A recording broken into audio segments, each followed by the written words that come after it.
Hello, welcome back to Watercolor Theory. Today I'm going to be talking about um, plein air painting. Um, about a year and a half ago, I went out plein air painting, but did it begrudgingly. I purchased a magazine, The Art of Watercolor, and they had a contest, but the submission had to be plein air. And it was right when I was getting started, and I was like, oh, I'm like, well, I said I was going to do it. So I tried it. And I think because I was doing it begrudgingly, um, I didn't get into it. Plus, I kind of saw it at the time as a bit of a fad, and usually, I mean, fads pretty much always go away. But and then recently, I saw a post of somebody that I had been in a gallery exhibit with who just she loves plein air painting, and she on one of her posts she said that she had been in a competition, a quick draw competition, where she only had 2 hours to do a painting, and I was like, 2 hours? I'm like, I mean, it's not expected to look like a studio painting, so like, what can I do in a couple of hours? And so I had seen, or excuse me, I had shot this video before that. I said to myself, I need to give it a try. I need to get out of the studio a little bit more.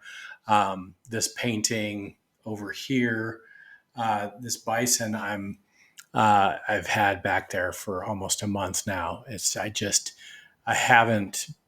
There's just something not there with me right now, as far as working on that, and honestly, ever since I did the Casa Bonita painting, I've felt a little bit of imposter syndrome, and I'll go into that in a different video. But I'll definitely be going over that because I haven't done a mindset video in a little while. So back to plein air painting. I do have a couple of videos where I was just talking about the scene that I was in. I didn't, and I narrated them, but I was filming on location. I wasn't actually filming myself painting. So I'm saving that for the end because there's a lot of traffic. I mean, I wasn't plein air painting out in the woods. I was in a town. It's Lyons, Colorado, and it was a Saturday morning, and it's really busy because Lyons is is one gateway to get to Estes Park and Rocky Mountain National Park. So quite a bit of traffic driving by, and then it's a very small town, but it has just people that go downtown, and so there are a lot of people walking by at different times.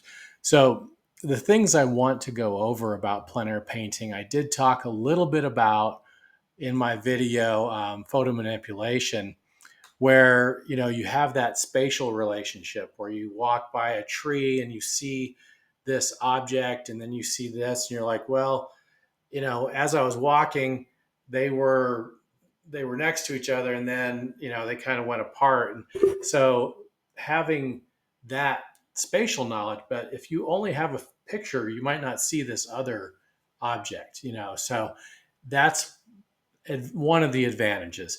The other is, as the minute hand moves, so does the sunlight, especially early in the day. I was there at about 8:30, and so that light is just really kind of moving fast, and it's just showing you the best of everything. And then a couple hours later, it's starting to get to very close to noon, so the sun is higher up. So as that minute hand is going around the clock, it's you can just see those transitions of light, and it's so that aspect's neat. The other aspect is your pupil. You look into the shadows, your pupil opens up, and you can see detail and depth in those shadows. And then if you look at the bright area, your pupil will close. So your eye is just ever changing, and whereas the camera has to pick a shot. And even with HDR technology, and if you have a Canon or a Nikon camera with HDR, you can definitely get some good shots. But the one in my cell phone, I have a Samsung S23 Ultra. I mean, it's the best. I think it's still the current best model. Maybe it's last year's model, but anyway, it's a great camera, but it still can't push that. The algorithms aren't set up for that. The algorithms are really set up to make it look like almost like a Candy Crush video game, but it's just there's just too much saturation and vibrance, but they don't capture in the shadows. It's all just manipulated to be shiny objects.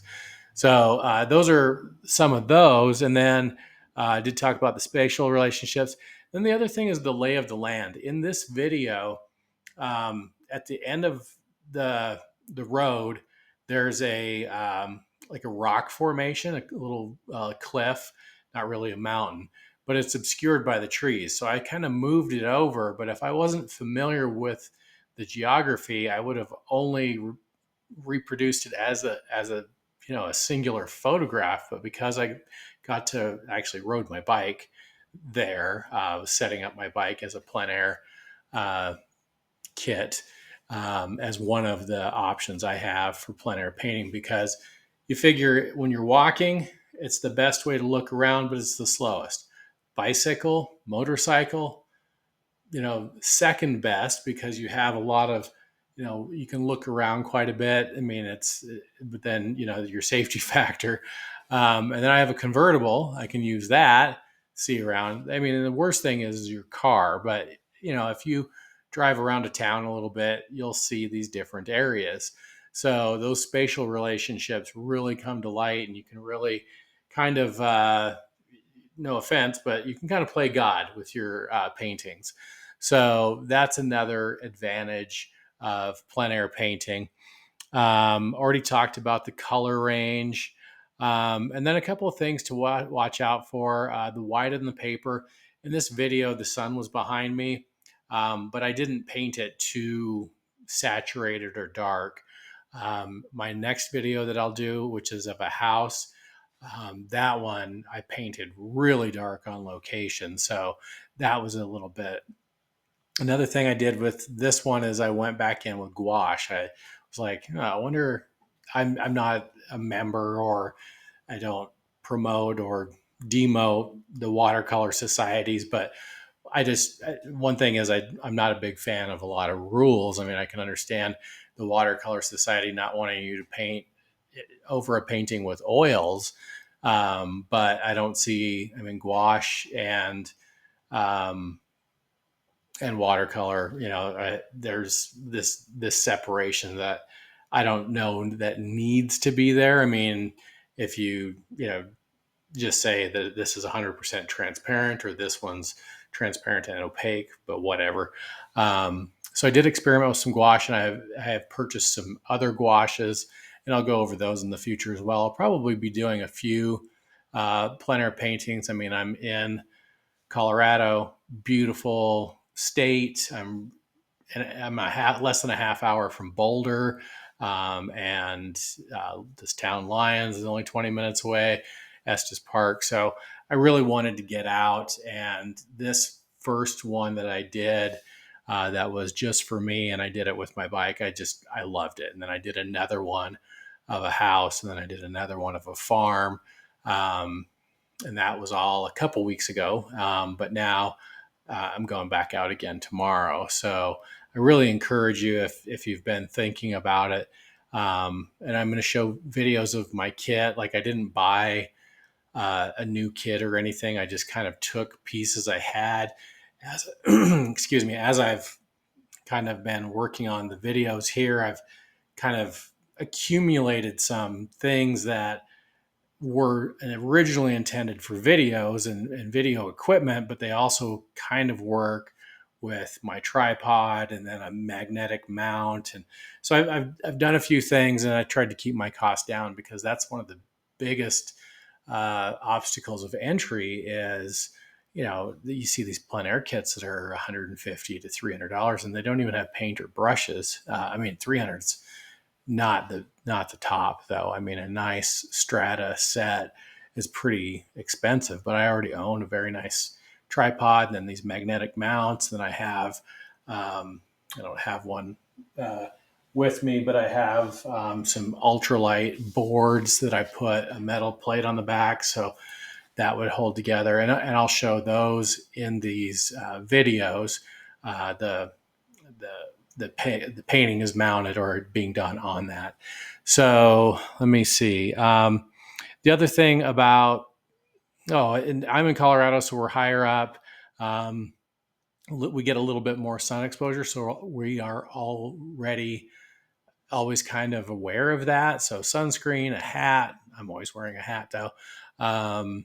And then it's early in the morning, so the sun isn't at its harshest, but still be wary of that. And then time is precious because of the sun. Once you go from 8:30 to 10:30, it's starting to get everything's a wash. I mean, but there might be another day. I mean, I was walking around today at 2 o'clock and there was a house because it was just surrounded by trees. It was lit up beautifully. So, but for the most part, you've got your golden hour in the morning, golden hour at night. And the thing is right now I'm doing mornings because time isn't quite as precious, but there will come a day where I'm going to paint at night, where I'm going to paint sunset, or I'm like forced to get it done before it turns totally dark. And so that's my challenge. And so I think I've rambled on enough here and showing the pictures. Please, like, share, and subscribe for one, and then shoot me a question. Ask, if you're interested in the bike or other elements. I will be showing videos of those. I mean, the bike I bought used. My previous bike that was similar to this was stolen, so I just looked on Facebook Marketplace, found this bike. A guy had it and got it at a good deal, and then bought a rack to put things on. So I will show all of that in a separate video. And then as far as studio painting goes, I definitely I have a painting in mind. This little it's a Volkswagen Bug at sunset, which will be a combination of watercolor and gouache. That's in the back of my mind.